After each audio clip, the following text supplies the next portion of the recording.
Hello, everybody. This is Jake Stenziano, host of the Jake and Gino Podcast. Here with my co-host, the multifamily mentor, the coach, chef, father, six, the best-selling author, the G-Daddy, Gino Barbaro. Gino, how's it going? Jake, I'm doing good, brother. How you doing? Always making it happen, big man. A little nervous now, for the proximity of our next guest. I hope I'm safe, Gino. I don't want to be on the run here, but today's guest is a behavior analyst and body language expert who has trained alongside the FBI, U.S. military, and the Department of Defense. His extensive training has made him the go-to consultant for Fortune 100 companies, attorneys, and entrepreneurs all over the world. So without further ado, Scott Rouse, welcome to the show. Hey, thanks for having me. I really appreciate it. And again, I'm sorry for dressing like a meth dealer, but this is, I just got. Well, why are you dressed like a meth dealer? Maybe we'll start with this. Tell us what you can. I'm dressed like a meth dealer. So, we'll leave it at that. Okay, it. he's a man of few words here. Well, if we can't get into what the real reason behind it, please share with us your background and how you got started in business. I started off as a little kid. My father got me into body language because he would tell me what was wrong with people. Because I would see someone say, "I wonder what's wrong with that guy," because he was a doctor, and he would say, "Oh, that guy's got his ankle hurts," because the guy'd be limping, So he would teach me about behavior and things you could tell about what somebody was, how they felt, what was going on, and then he started telling me what they were going to do next because of the problem they had with their ankle or their. I'm so uncomfortable arm right now, whatever. Gino. I'm so uncomfortable. What are you thinking about me? Like, this is where it goes, right? Sorry, carry on. It doesn't work that way. Anyway, so my father got me into body language, and then I just read about it and studied it from when I was literally, 10, 12 years old, all the way through junior high school. And then ended up going to Transylvania University in Kentucky. And I studied psychology and literary arts. And then ended up going to Berklee College of Music after that. But at the same time, there were always seemed to be people around that were into body language. So I'd start gravitating toward them. And I started training cops or the police departments not long after that, because I knew as much as the people that I would run into who were teaching interrogation and things. I would know as much as they knew. Like, geez, you got to combine. If you'll just talk for 30 minutes or an hour or whatever. So that's when I learned how to train.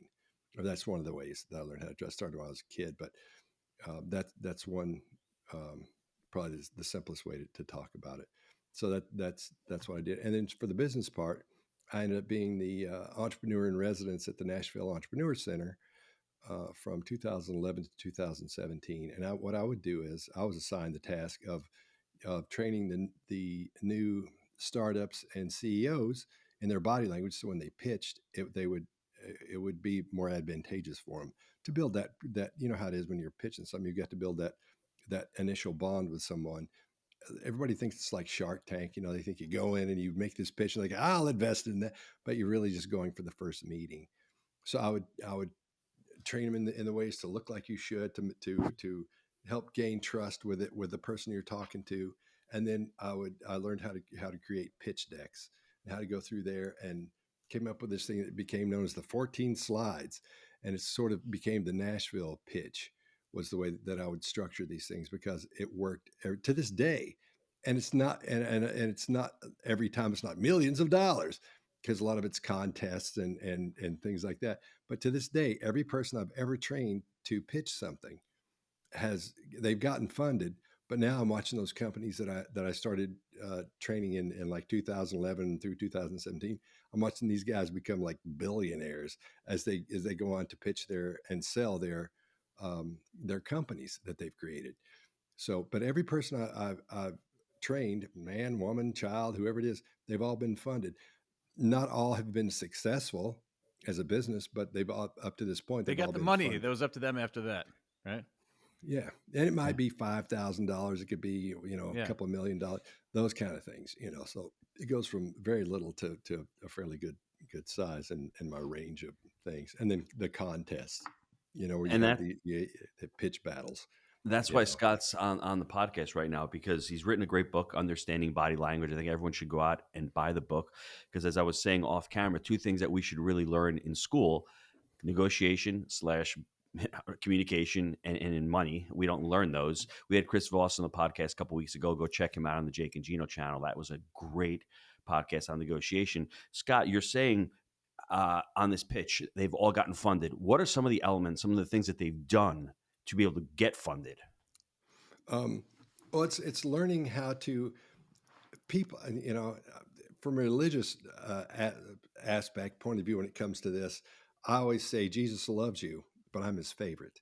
So keep that in mind as I go ahead and talk about humans being animals and how you're working on a brain to accept what you're talking about or to like you.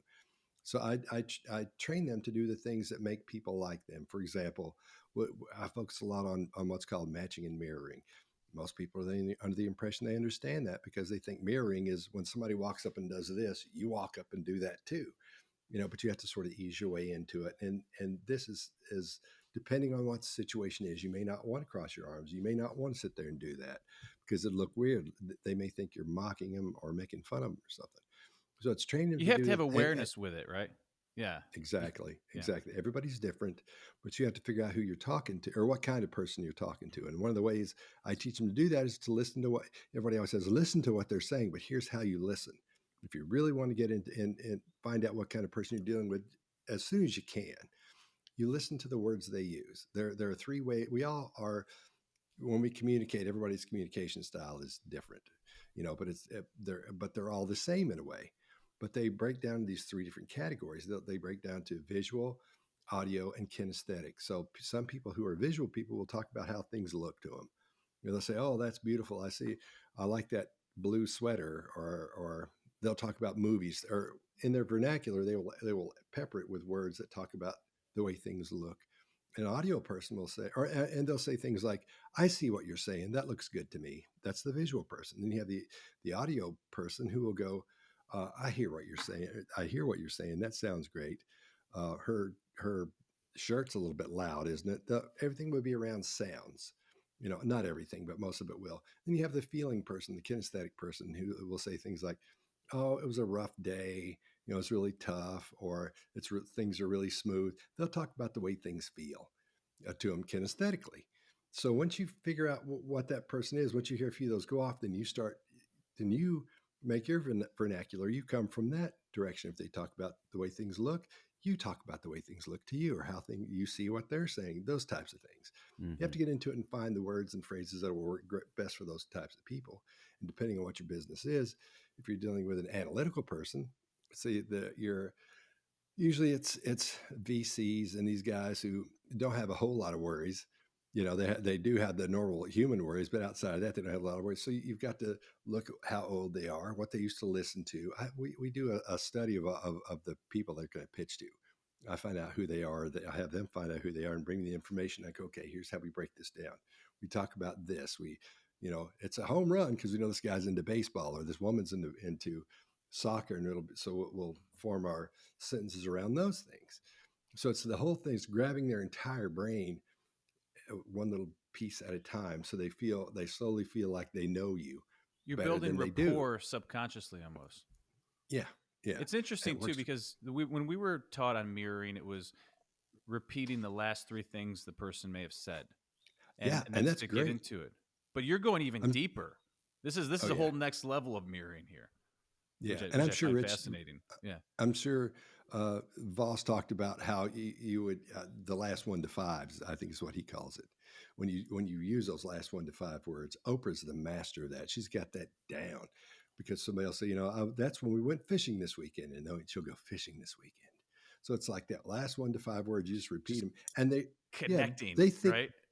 And they think you've said something, so they want to talk more. It's an interrogation, little trick you use. Because when they say something, you'll just repeat the last part of it. So it feels like you've said something back to them, so they'll keep talking. It's not the way to do it, but it's just one of those little things. If you add all these little things together, it becomes a powerful tool. So did Oprah go to Transylvania too? Or because clearly this is not natural, right? I don't know if she did or not. Okay. I don't know. But she's a great communicator, though. I'll tell you that. She's what an interviewer she is. So let me put everybody who's listening to this into their state. The first thing that I think that Scott is saying is you need to prepare for the pitch. Don't go in there and not understanding your audience, whether you're speaking on stage to an audience or you're speaking to 10 people in the boardroom. Understand where they are. A great example is that movie Air. that they had the Michael Jordan movie. That movie was Hmm. perfect for people my age. You turn that movie on, you have 80s music, you've got everything. It's like instant hit. It brings me back to Well, and where you just, got Michael Jordan. You don't need anything more but than that, right? That's true. but what That's I'm saying true. though is like the whole movie resonated completely with me. So if you're out there and you're trying to raise capital from somebody or from a group of people, understand them individually, and if you can hit them on their level of their history and of their memories, man, you will connect at a different level. Now, Yeah. does it take work? Absolutely. But have you ever even thought of something that simple to do? Most of us aren't trained. This is all learnable. This is why you need to read the book Understanding Body Language and learning these techniques, because we aren't born with these techniques. We need to learn these techniques so we can actually be able to go out there and raise money for those deals that you're trying to raise. On the science, you also mentioned olfaction, and you had mentioned another one here. I don't know what the last one was. Like, oh, taste. So how do those come into play in the science aspect? Well, when you're smells will take you back to when you're a kid. You know, Mm-hmm. when you talk about your olfactory system, you'll smell when you smell cookies. Or when I smell chocolate chip cookies, I immediately think of my mom and us being little and us waiting on the cookies to come out. And that will take you back. Your perfume will do it to you. You know, your first girlfriend in junior high or high, whenever you started dating, or I don't know how little kids start dating these days, but whenever you start dating and you smell girls' perfume, and there's that one girl, you're your first girlfriend, and there's that one. It's probably some nasty, gnarly thing now, but back then it was just like magic because it smelled like a girl, you know. So that'll take you right back to that. So what you want to do is one of the things that I always tell these guys to do when they have people come to their office and they have a meeting with whoever they're, you know, the VC. Let's say they don't for some reason go to the VC's office, the VC comes to them. Then I say, look, man, get some cookies and get in there and heat them up so they smell. You don't have to eat them. Nobody's going to eat them. But, you know, if you have to put a lighter under them and burn them a little bit, get that cookie smell in there because it takes them back to feeling like they're home as soon as they come in. There's all kinds of things you can do, especially if you know if you know that person's history, where they're from, how old they are. If you have these things checked off, you can go in and you sort of do a profile of them, and then you present them. What you're going to present them, everything's honest. There's nothing crooked about any of that. Mm-hmm. You just it's just your You're just giving them a presentation little along back with rub. it. You're warming them up a little bit. You're coming Yeah, into those exactly. hot and ready Krispy Kremes with the red light on and just opening that and letting that sugar, Yeah, you know, man. take over. Yeah, Says the man who yeah. used to use cupcakes to woo doctors and nurses to buy his pharmaceutical Yeah. drugs, huh? How do So you know you're I onto didn't go to something. Transylvania U? All right. I was right under Count Dracula, pal. You sucked Uh, at selling, huh? Your cupcakes sold. You didn't sell. You didn't sell. Is that what's going on, brother? Is that what I happened just back I then? just opened them up and I let the smell take over. All right. And if it was pumpkin season from you know, what is it, October to Christmas, you know, we'd bring the lattes in. So we did it. I love that. Scott, you talk about nonverbal cues in the book. Can we go over some nonverbal cues? I think that would really help sure. the listeners.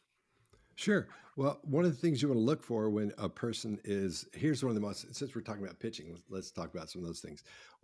Because if somebody is like, I get hired by VCs to go in and watch people pitch. And I can tell you if the financial guy has been talking to the CEO or if the CEO actually found out, is aware of the financials themselves or is just parroting what the financial guy or man or woman told him. So one of the things you want to look for is let's go over this way a little bit, is when someone's talking, you see that really quick shoulder shrug like that. Most people are under the impression you see one of these cues, it means you're lying or you're telling the truth. There are no cues that specifically mean someone's lying or someone's telling the truth. They don't exist. There's not one. I can't tell for sure if somebody's lying or not. Nobody can. I mean, it's 50-50 shot when you're coming right out of the gate, right? But it's knowing what questions to ask next and what to look for. And then you can make a decision about that after you see these things. So Mm-hmm. if anybody comes on and goes, yeah, I can tell you that means they're lying. No, it doesn't. There are no absolutes. So one of the things you want to look for is in that little shoulder shrug like that, that usually suggests that that person may not be sure about what they're talking about. Why people do it, I don't know why they do that. So that you'll say what our finances for this year will look like, and you'll see that quick little pop. A normal shrug should look like this, last about a second and a half. But a real quick one like that usually indicates, again, like the single one, would be that they're not sure about they're not positive about what they're saying. They're not confident with it, in other words. Another thing is when the financial person is talking, when they say and it looks like this almost exactly. Our financials this year will be, we're going to go, we're going to go 10x, and you'll see them back up a little bit as they're talking. It's not like that. It's fairly small. a lot of people say it's because they're trying to separate themselves from the lie. We don't know why they do that. I could sit there and say that too, because how would you know? But there's no research that says they're trying to separate themselves from a lie. And just let's talk about research just for a brief second. Everything I'm telling you has been researched. It's not based on fact or based on science. These are results of science, which makes them facts. And everything I'm telling you, you can research it and look into it, and it will be there. Or I'll tell you where. If somebody wants to know, let me know, because I'll talk to you about that. Is the pullback uncertainty as well? Is that what you're saying? Is that uncertainty? I'd missed that. Yeah, because they're most likely they're saying something that they know that they're not sure about, or they know isn't true. Could be a stretch. So, yeah. So saying they're lying, that's a stretch. But if they're not sure about it and they're not confident, or I guess what I'm saying is, they may not be lying, but the uncertainty or the stretch in the numbers, meaning that they're forecasting 10x growth for Q4, and they go like that because maybe in their gut they think it's going to be 5x, but they don't really know. But they think it may be a little overly ambitious, so they're not separating, but they're uncertain, so they're uneasy about it. Is uncertain and uneasiness in a similar vein there? Yeah, well, it looks the same. Everyone will look a little apprehensive when they're uncertain. They're flags. Yeah. So you'll see concern up in the brow, the forehead. You'll see that happening, and a lot of times they'll squint, and you could look at that 2 or 3 different ways. People squint when they're in pain. People squint when there's a baseball flying or a basketball flying their way, and they're afraid it's going to hit them. They'll do that, or they'll squint to focus a little bit more. All these things have all kinds of different meanings, so it depends on what's happening at the time. You say, okay, this must mean this, and you look for clusters of these cues. You don't look for just 1 or 2. I go 3 to 5 before I say that might be. Yeah, because a guy could have a bad back doing a little of this, right? Yeah, and it could be doing that all the time. But that becomes part of their baseline, because they would keep doing it and say, okay, I can't count that because they keep doing it over and over. It's like someone with a tick who keeps doing this all the time, or those little weird things people will do. Or they're doing it to mess with you because you're analyzing them. They're trying to throw you off. It could be that. It could be that. So yeah, you give people too much credit, Jake. You give people way too much credit. No one throw Scott off. What I love about the book, as I was reading it, for people like Jake who don't like to read, there's a lot of pictures in this book, and it's really. I like to listen. I'm an Audible guy. Okay. Yes. I love Audible, yeah.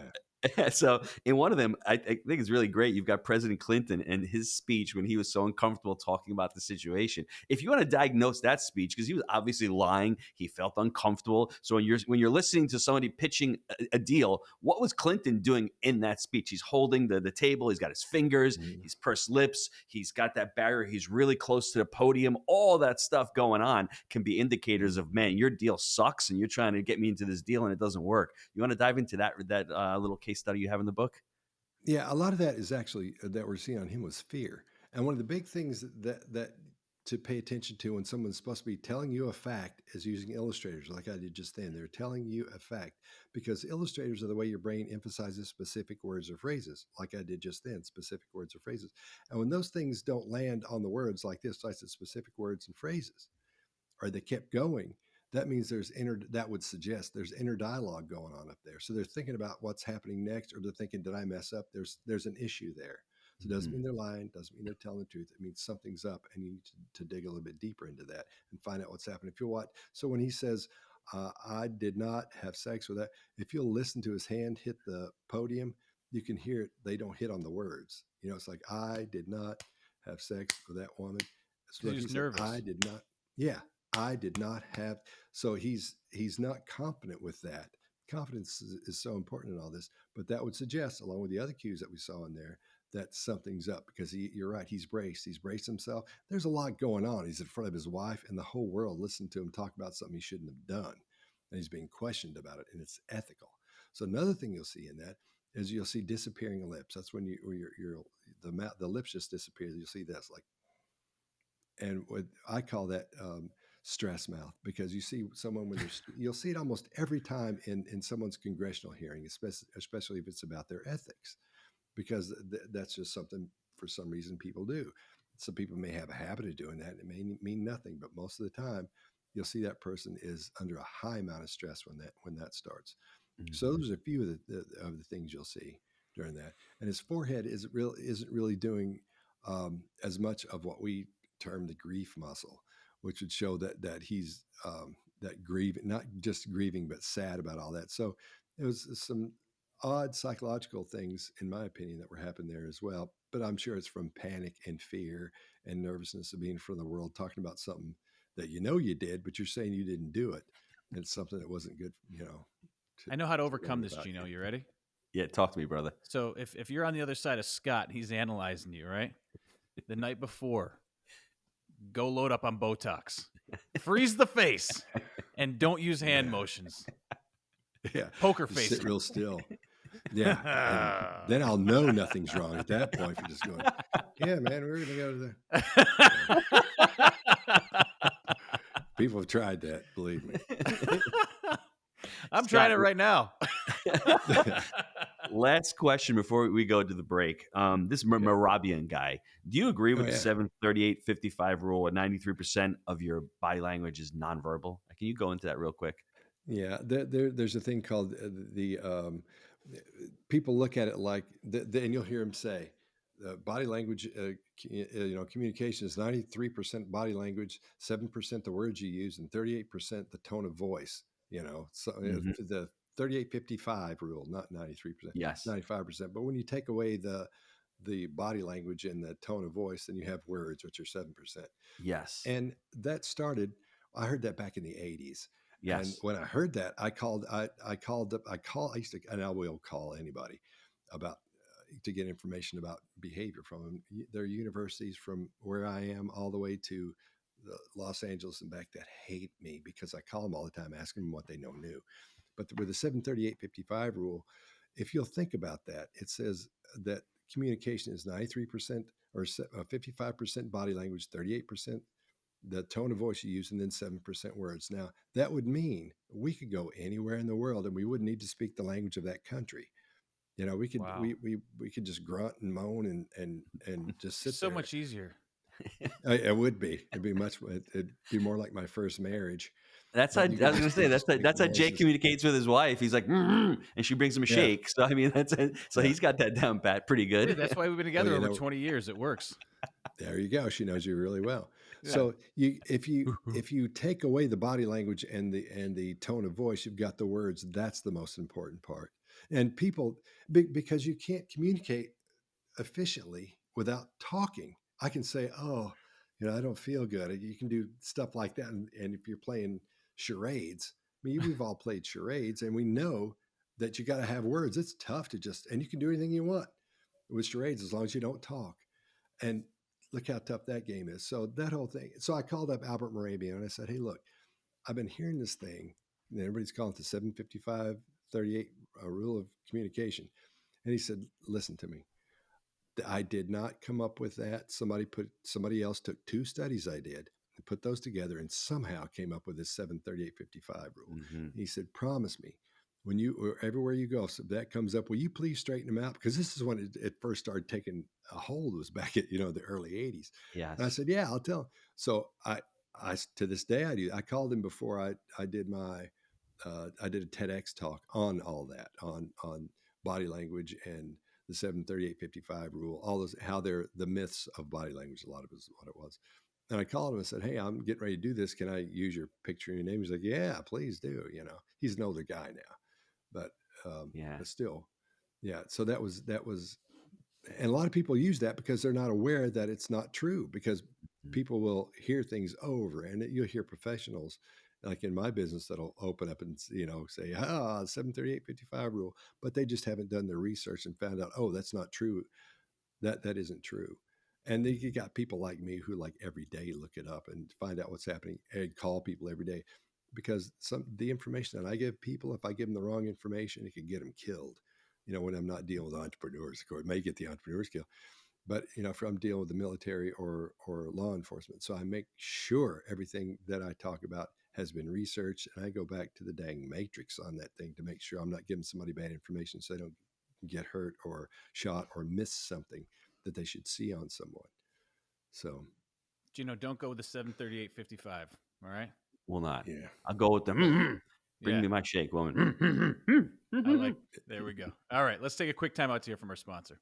Now, we have had a great run in multifamily, going from 0 units to over 250 million in assets. That's over 2,000 apartment deals that we've been able to purchase through our framework, buy right, manage right, and finance right. Now, Jake and I, we created the Jake and Gino community back in 2015. We launched our first book, Build Our Profits. And since then, our students have closed over 60,000 units. That's over $4 billion in assets they've been able to close over the last 6 years. And that's why this community has been so successful. We call it results-based education, and we pour back into the community everything that we've learned on our journey from 0 to 2,000 units and all our systems and scale that we use on our very own property management and investing companies. Jake, I love that. It's not just education, it's implementation.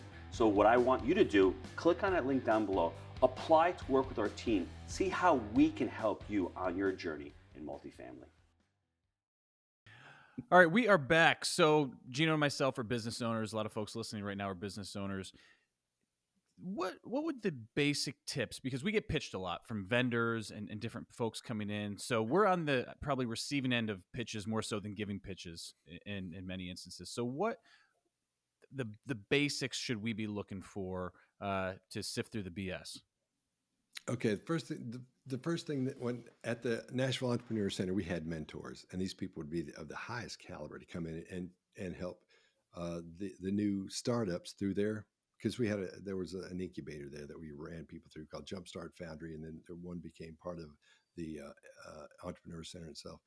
One of the first things I always look for when I'm training the mentors to what to look out for when people would come in to pitch and say, "Can I get in the incubator?" was how much they talked about number one, how much money they have and how well they did just before this. If that's one of the first things out of their mouth, their mindset isn't where it should be. Quite They're often living in the past. And quite often the people I found that were cons trying to get in, and we could talk for days about how cons work through these incubators and how they were coming to the Nashville EC or Entrepreneur Center. That's one of the first things they'd open up with is, I'm coming out of a thing where we did 100 million in this, or 5 million in that the first year, and it was just all when they open up with that. That's one of the key things I look for. And they wipe their brow because they're sweating. A lot of times, quite often, they're just the coolest people that you would never suspect, and that makes me go, "Oh, okay." That's why He's I watch those people. a little too cool. Yeah, if they're not a little nervous, that means that they're too confident, and that's why they call them confidence man. That's where con comes from con man. Or I thought it was con artist. Now, I guess you got to say. Yeah, I could say con artist as well, because it is an art. But the confidence on them, that's why they're even keeled. So I watch out for the one who's too even keeled. And if they seem too even keeled, then I would push them a little bit and ask them questions or act like I didn't like them or do something like that and see if that made them more nervous or see if they got more confident, and then make decisions about it. Just because they're confident doesn't mean they're con, but that's one of the first things I look for.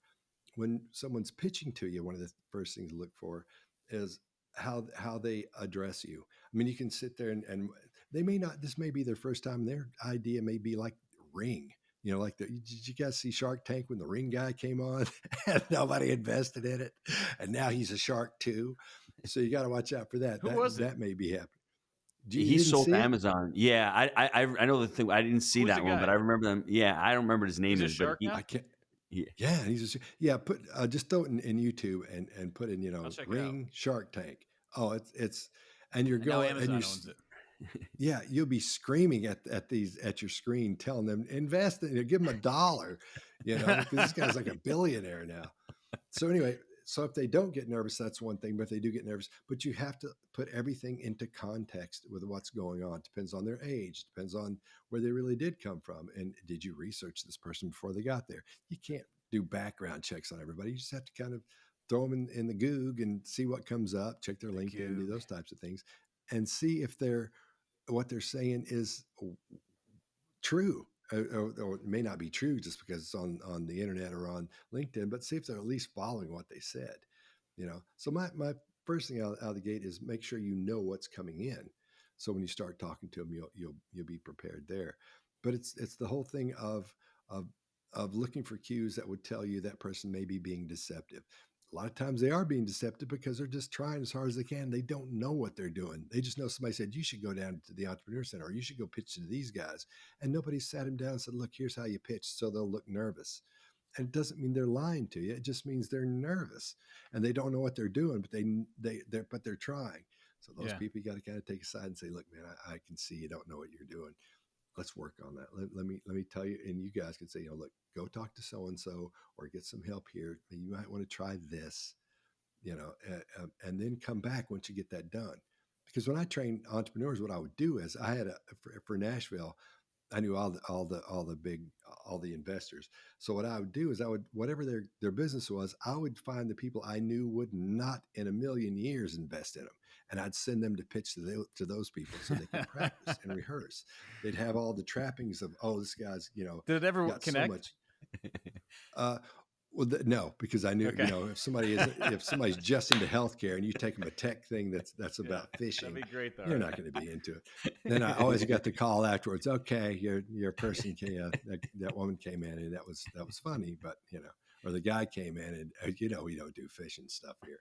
So I'd always get that, but I'd send them to these people so they could rehearse and practice with all the trappings of that environment, so they get used to it. You get them 5 or 6 of those, then they go into the real one, and you don't tell them that you're doing that, obviously, but that they go in with confidence. By that point, they know what doesn't work and what does work most of the time.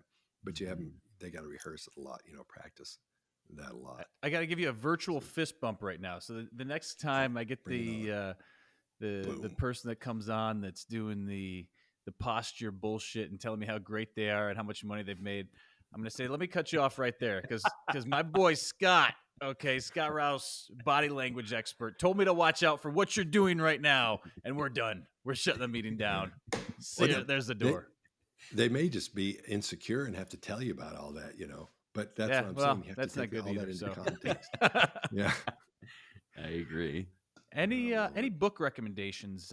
Anything body language related, or just something that's added a value to your life that you want to share with folks? A lot of great ones. There's one by Joe Navarro, and it's called "What Everybody Is Saying." Like not what everybody's saying, but everybody. That's my favorite one. I always suggest that one first for somebody who's just starting. It's a guy named Greg Hartley, Hartley. He's got some great books as well. He's got I think he's got 11 out now. His books are great as well. But start off with what everybody is saying, because quite often when people get into body language, they'll be like, I want to learn all about it. And they'll get one book and they'll be over it. And I should say, I'll get my book because so-and-so, but you're asking me what I would suggest. Gino already told me to get your book, though. We know that much. Oh, okay. Well, that's the one I'd get Joe's. If my mom came and said, I've got to learn about all this, I said, here you go. I might have a copy of it right here. I've usually got one close by. I don't have one in here, but that's what I would suggest, is getting that one, because he writes really well. Everything's easily understandable, and he's not like, this means this. It will suggest something, it indicates something, denotes something, says there's an issue there. That's what he points back to, and it makes complete sense for that. But on negotiation, the Voss book is great. Is a fantastic book. So yeah. So a lot of the folks in our space are raising money to buy apartment deals. And if they wanted to work with you, what's the best way to get a hold of you? Because I think honing their pitch, and honestly, they maybe have never done it before, right? As they're getting into it. So what's the best way they can work with you, get a hold of you, et cetera? Scott Rouse at scottrouse.com. Just email me or connect with me on LinkedIn or something, and we'll connect that way. That's usually the best way to do it, easiest and quickest. So yeah. We'll leave it there. So Gino, I'm ready for this one. I'm cautiously optimistic. What you got? You haven't heard a Gino wrap up in a little while. I'm going to try hard on the Scott Rouse wrap up. He's a little boy walking down the street with his dad, and his dad goes, "Son, look at that man with the occiput. His occiput's out. Something's going on with that man." And he's learning body language from his dad. he's enthralled. He's like, Dad, this is pretty cool. And then he ends up going to Transylvania University, goes to Berklee College of Music, and realizes that he ain't making money in music. So he's got to get a real job. He's got to grow up and make some money. So he goes into body language. And it's just, the book is amazing. I'm going to hold it up one more time. Understanding Body Language, How to Decode Nonverbal Communication in Life, Love, and Work. I mean, amazing book. I would go and I would contact Scott if you're really seriously considering working on your pitch. And I mean, you put the effort and you put the time into it the first time, and you understand there are no absolutes. And I'm going to end it with this, Jake. Jesus loves you, but I'm his favorite, my friend. And you just said there's no absolutes. Stop contradicting yourself. I can't have that one little win. I still think he loves me more. So, Scott, really appreciate it today. And gang, as always, we believe in buying deals for the long term. Think in decades. I'm Jake. He's the G Daddy. And that's the body language expert. We'll see you next time. Thanks, Scott. Thanks so much.